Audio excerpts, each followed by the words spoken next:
Hi நண்பா, இந்த ஒரு வீடியோவில் டியூட் திரைப்படத்திற்கு டப் கொடுக்கும் அளவுக்கு இன்னைக்கு பார்த்தீங்கன்னா பைசன் மற்றும் டீசல் திரைப்படத்தோட அட்வான்ஸ் புக்கிங் வசூல் உயர்ந்திருக்குது. அதாவது பைசன் மற்றும் டீசல் திரைப்படம் 3வது நாளில் அட்வான்ஸ் புக்கிங் மூலம் எவ்வளோ கலெக்ஷன் இருக்கு அப்படின்றதையும், அது மட்டும் இல்லாமல் டியூட் திரைப்படம் எவ்வளோ கலெக்ஷன் இருக்கு அப்படின்றதையும் டீட்டெயில் பார்க்க போகிறோம். அதுக்கு முன்னாடி டியூட், பைசன் மற்றும் டீசல் இந்த 3 திரைப்படத்தில் உங்களுக்கு பிடித்த திரைப்படம் எது அப்படின்றத மறக்காம கமெண்ட் பண்ணுங்க. ஓகே நண்பா, வாங்க இன்னைக்கான வீடியோக்குள்ள போகலாம். ஓகே நண்பா, முதலாவதாக பைசன் திரைப்படம் 3வது நாளில் அட்வான்ஸ் புக்கிங் மூலம் எவ்வளோ கலெக்ஷன் இருக்கு அப்படின்றத பார்த்துடலாம். முதலாவதாக கர்நாடகாவில் பார்த்தீங்கன்னா 8020 டிக்கெட் விற்பனை இருக்குது. இதன் மூலம் 19,23,000 வரை கலெக்ஷன் பண்ணி இருக்குது 3வது நாளில்.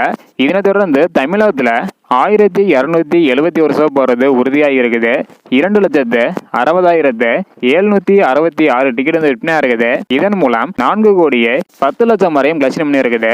அதாவது 3வது நாளில் அட்வான்ஸ் புக்கிங் மூலம் பைசன் திரைப்படம் கர்நாடகாவில் 19 லட்சமும், தமிழகத்தில் 4,10,00,000 வரையும் கலெக்ஷன் பண்ணி இருக்குது. இதனை தொடர்ந்து டீசல் திரைப்படம் பார்த்தீங்கன்னா தமிழகத்தில் 20,709 டிக்கெட் விற்பனை இருக்குது. இதன் மூலம் 30,94,000 வரையும் கலெக்ஷன் பண்ணி இருக்குது.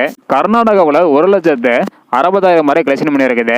டியூட் திரைப்படம் 3வது நாளில் அட்வான்ஸ் புக்கிங் மூலம் எவ்வளோ கலெக்ஷன் இருக்கு அப்படின்றதுக்கான வீடியோ நம்மளோட இன்னொரு சேனலில் போட்டுக்கிறோம். பார்க்கல அப்படின்னா மறக்காம செக் பண்ணி பாருங்க. ஸோ இந்த வீடியோ பார்த்தீங்கன்னா மறக்காம எல்லாருக்குமே ஷேர் பண்ணுங்க. ஓகே நண்பா, தேங்க்யூ.